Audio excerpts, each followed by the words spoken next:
weeks since our last vlog. I don't know, maybe a couple weeks. I don't know. But we've got some stuff done. I know it doesn't look like it. It never looks like we have anything done, but we do. We got like the workbench gone, the pegboard. We got all kinds of stuff. This is all just going places. I mean, this is all getting packed. I got to work on that. Anyways, so we've actually gotten rid of a lot of stuff. And the backyard is in process. Let's go take a little gander real quick. I got allergies, by the way, so don't mind the sniffing. I'm in the process of taking apart the hot tub. The heater broke on it, and so I'm getting a new one on Saturday because I have to have my hot tub. I attempted to mow the lawn. I mean, I think I did a pretty good job. I need to burn some more stuff. I got that piled there to burn, and some stuff over there to get rid of. But yeah, so we've got some we got some stuff to work, but a lot of it is just there's nowhere to put it, so it's just gonna kind of stay there until the truck comes. About the truck, so the truck will be here on the 23rd instead of like the 26th, like originally planned, because Estes does not deliver trucks on Monday and Tuesday, so we get it for like 7 days, which is awesome because that gives me time to Tetris the crap out of this thing.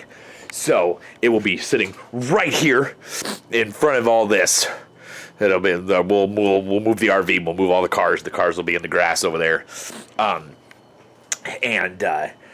we'll be able to start putting stuff in this. I'm stopping my current job on the 23rd. My last day will be Friday, and so from Friday to when we leave, I have nothing but time to load this truck. So I'll be doing it piece by piece, starting with the backyard, getting the sheds, getting the Halloween stuff, getting all that up here, working on that, and then we'll start from the inside. We had some car issues this week, which has been super fun. You know, when you're getting ready to move across country, the first thing you want is car troubles. Yes, we have them.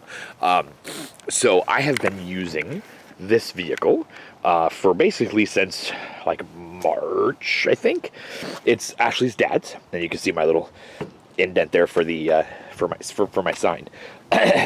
This wheel here decided, hey, I'm gonna develop a crack back inside the wheel back there so that this would slowly leak air, and the tires were bad anyway. So we got new tires, and we got that welded up so that it would not leak anymore. So that was good.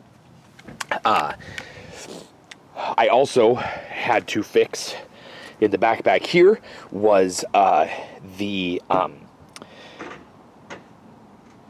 strut. No, not the strut. The sway bar link. The sway bar link back there was bad, and it took me about 3 hours to get it off because it was a little itty bitty space for a couple of wrenches to get into. Don't even stop thinking it. Stop thinking it. So the other issue is this car. This car decided to come back to me, and it was awesomely fixed by a person at Ashley's work, and he fixed the head gasket and all the seals and everything. Well, it's been back to me, and it has had issues.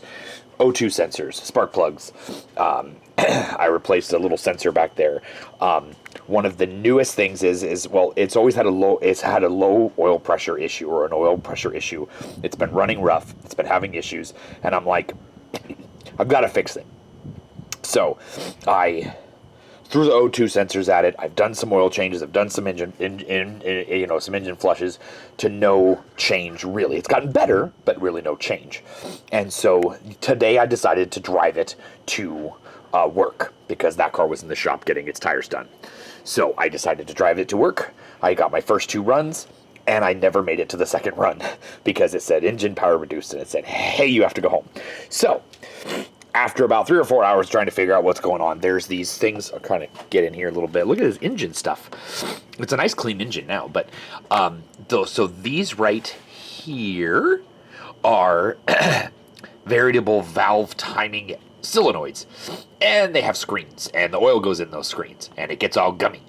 So I cleaned all those because that was one of the issues with the codes, was that it said that could cause the oil to not come up into the engine and all that kind of stuff. I also thought it was an oil pump. Well, the oil, if there's oil in there or in this part right here, then the oil pump's working. because this is the top of the engine. The oil pump is way down there.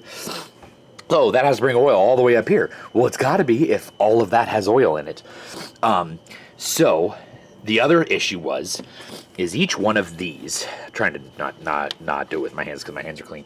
Each one of these is called a camshaft and crankshaft position sensors. Well, they just so happen to be magnetic.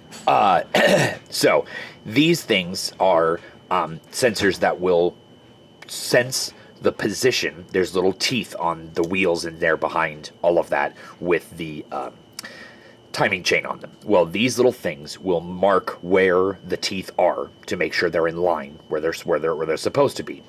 When you hook them up to a voltmeter, they're supposed to read 5 volts now, and when you touch them with something metal, they'll read 0. Well, all of these, this one, and that one, all read 5 and then 0. This one did not. So I go to AutoZone, I get a brand new one, and it reads 5 and then reads 0 when you touch it with metal. So I'm hoping that this one little $25 part is what is going to solve all my problems. I hope. Because otherwise, I don't know what to do. So that is kind of where we're at right now. I did seafoam in there, did some engine flushes. I have to do another oil change. I've done like 5 oil changes, and I don't have any tissues. We leave in 2 weeks. I'm packing and putting things away and cleaning. So, I don't care about your little vloggy blah blah blah. I'm absolutely leaving that in there. Because what I'm doing is more important than you taking time instead of packing. Oh, I've packed. To do your little blah blah blah blah blah. Well, that's not what this video is called. It's called Destination LoneStar. Get it right. Blah blah blah blah blah. Sean will be very mad at you. Sean's the one that came up with that. Well, whoop-de frickin' do for Sean. Oh, Sean. I know, we're going to be 4 hours away. Hold your horses. So, we do have a lot of work to do, but I needed to figure out what to do with this car. And so hopefully with this little fix, we can put this part to bed, and I can worry about the rest of the stuff. We got a couple of weekends to go. You know, we got 2 weeks to go, like she said. So I do my best work under pressure, and I'm already starting to do that pressure. I'm already starting to feel it. So if I can get this done, then we'll be in good shape. So yeah, next up is just more packing, getting this car finished up, and yeah, getting everything figured out. We've got everything's good with the house. With the new house, we had the appraisal done. That went through. We had all the financing is all done. Everything is great with all the house stuff. So we get keys on the 5th of July, and the next vlog I will go over where we are going to get there, because we're going to some cool places, and it's going to be an awesome addition to this vlog. So we're not going to stop this vlog series until we get there. We'll do a walkthrough of the house when we get there, and then probably the final episode will be where we talk, where I show the final everything we've done with the house over the last couple of months. So probably sometime in like September or whatever, and then we'll go back into regular Scare Hall of vlogs, which will be Halloween. We're doing a little Halloween this year, and then a big one next year. So that's what's been going on here. It's been a very wild ride. Also, the other 2 big things that happened: Elizabeth and Logan both graduated. Logan graduated 8th grade. Elizabeth graduated 5th grade. So congrats to them. They did an awesome job, and so now they are on summer break, the shortest summer break they'll ever have, because they go back to school August 17th. So, all right. Look at that. Texas. LoneStar, out.